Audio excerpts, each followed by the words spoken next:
بعد الحجاب وہ حجاب اور ہے کہ بالکل کوئی گھر میں نہ آئے، اور اس حجاب کا مطلب یہ ہے کہ گھروں سے بھی نہ نکلو۔ یہ حکم نازل تو ہوا لیکن استحباب کے درجے میں۔ کس درجے میں؟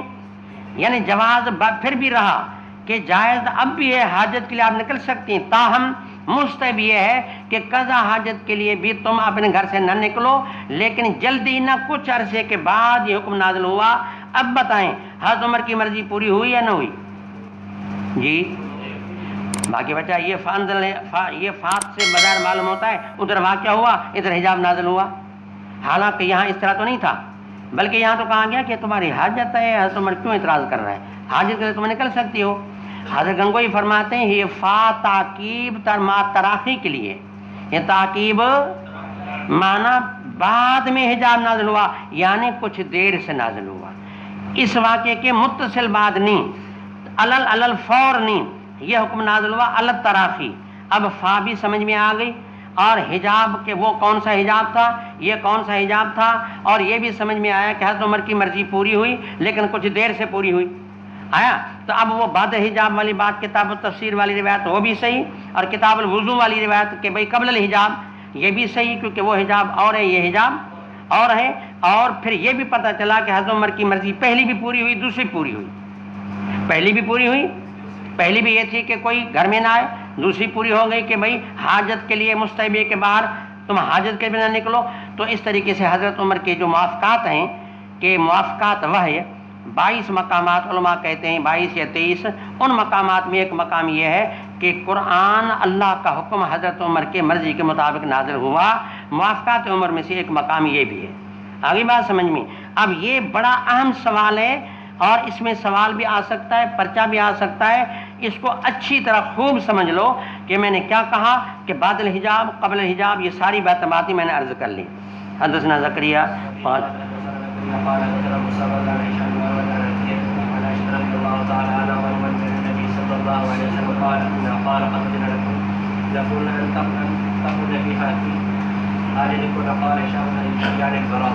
اس روایت کے متصل بات تو دیکھیں، اس میں تو زکریا کی روایت امام بخاری نے ذکر کر کے یہ بتا دیا کہ اس موقع میں اللہ کے نبی نے یہ فرمایا کہ آپ کو نکلنے کی حاجت ہے، اجازت ہے۔ اب بتائیں مرضی پوری ہوئی؟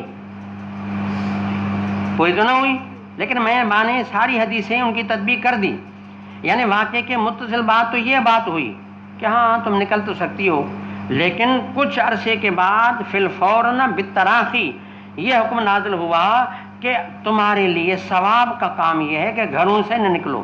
چنانچہ لیٹرین وغیرہ جتنے بھی تھے اور ان کا گھروں میں اس امر کے بعد گھروں میں انتظام کر دیا گیا، اور قضا حاجت کا سلسلہ اپنے گھروں میں کر دیا گیا۔ جی امام نے یہ ایک باب یہ بازار یہ رکھا کہ بھئی اس ٹائم باب الاستنجا چل رہے ہیں، باتیں کرتے کرتے ایک بات یہ آئی کہ حجاب کا حکم نازل ہو گیا۔ اب اس کی معنی تو بول و براز کے لیے باہر بھی نہ نکلو، تو جب باہر نہ نکلو تو قضا حاجت آدمی گھر میں کرے گا، جب گھر میں کرے گا پیشاب اور غلاظت بدبو پھر یہ صفائی بھی نہیں ہوگی، تو اب یہ شاید اس کا جواز نہیں ہونا چاہیے۔ تو امام نے کہا کہ بھئی اس حکم کے بعد اس کا بھی جواز ہے، بشرطے کہ صفائی کا انتظام کیا جائے، صفائی کا انتظام کیا جائے کہ وہ اس کو زیادہ وقت رہنے نہ دیا جائے تاکہ بدبو پیدا نہ ہو۔ باقی فی نفسی گھروں میں جو ہے وہ لیٹرین وغیرہ بنا کر کے یا اٹیچ باتھ روم وغیرہ کر کے آدمی ضرورت اپنی پوری کر سکتا ہے۔ فرمایا التبرج البیوتی فی البیوت، گھروں میں بھی آدمی بول و براز کر سکتا ہے۔ جی قال حدثنا انس بن عياض عن عبد الله بن عمر عن ابي حبان عن واسع بن حبان عن عبد الله بن عمر رضي الله تعالى عنه عن اجمعين قال انتهيت على عن ظهر بيت حفصة لبعض حاجتي فرأيت رسول الله صلى الله عليه وسلم يقضي حاجته مستدبر القبلة مستقبل الشامی۔ یہ روایت ساری ہو گئی ہے۔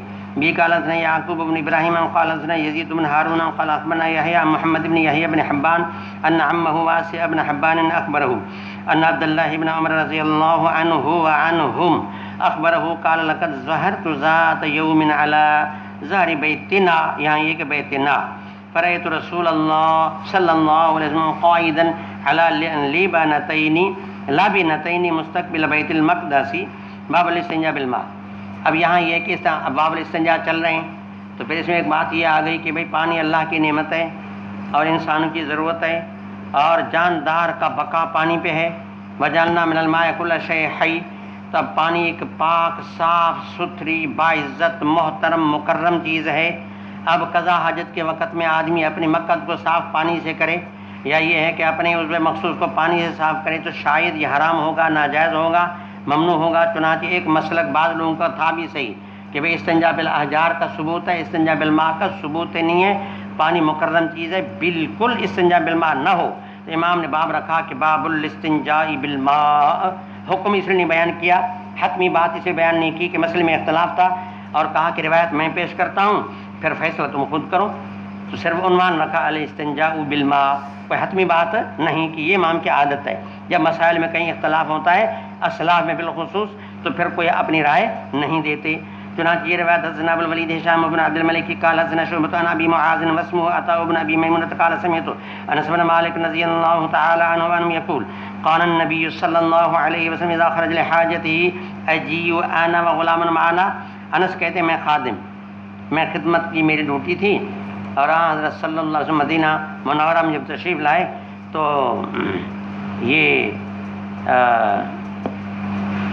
یہ سوچا کہ کوئی بچہ ہونا چاہیے کہ جو خدمت کرے۔ تو ان کی والدہ ام سلیم، دوسرے باپ کا نام کیا تھا؟ آگے آ رہا ہے، ذہن سے تھوڑا نکل گیا۔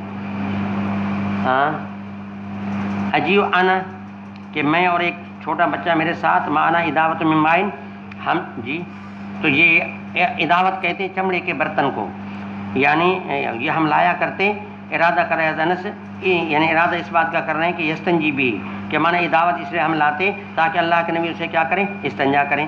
تو دیکھیں اللہ کے نبی کا استنجا بالماء ثابت تو اس روایت سے ہو رہا ہے نا۔ آگے ہے باب من حمل ماء الماء للطہورہ، تو بات یہ ہے کہ بھئی اگر کہیں ایسا سفر میں جانا ہے، اور پھر ایک بات ہے کہ دیکھیں بھئی کیا پتہ پانی کہیں سے ملے یا نہ ملے، تو یہ بھی بہتر ہے اپنے ساتھ پانی بھی آدمی اٹھا کر کے لے جائے، تو اس کا بھی سنت میں ثبوت ہے۔ ثابت بھائی طور کرتے ہیں کہ ابو درداء صحابی کا یہ اثر ہے، جب ایک شاگرد یعنی عراق سے اور شام میں ابو درداء کی خدمت میں آیا، اور وہ کون تھا؟ علقمہ۔ جب یہاں آیا تو ابو درداء پوچھا آپ کیسے میرے پاس آئیں؟ کہتے پڑھنے کے لیے آیا ہوں۔ کہتا عراق چھوڑ کے میرے پاس آئیں؟ وہاں عبداللہ بن مسعود جیسی شخصیت ہے، اور جس کا شان کیا ہے؟ صاحب النالین، صاحب الطہور، صاحب الوسادہ، کہ ایسا بندہ اتنی علمی شخصیت اعلیٰ درجے اس کو جو آپ میرے پاس ہیں۔ قال ابو درداء لیس فیکم صاحب النالین، صاحب النالین اس لیے تھے کہ حضرت صلی اللہ علیہ وسلم یوں جو نا جوتی بس یوں اتارتے تو فوراً عبداللہ بن مسعود جوتی اٹھاتے، اٹھا کر کے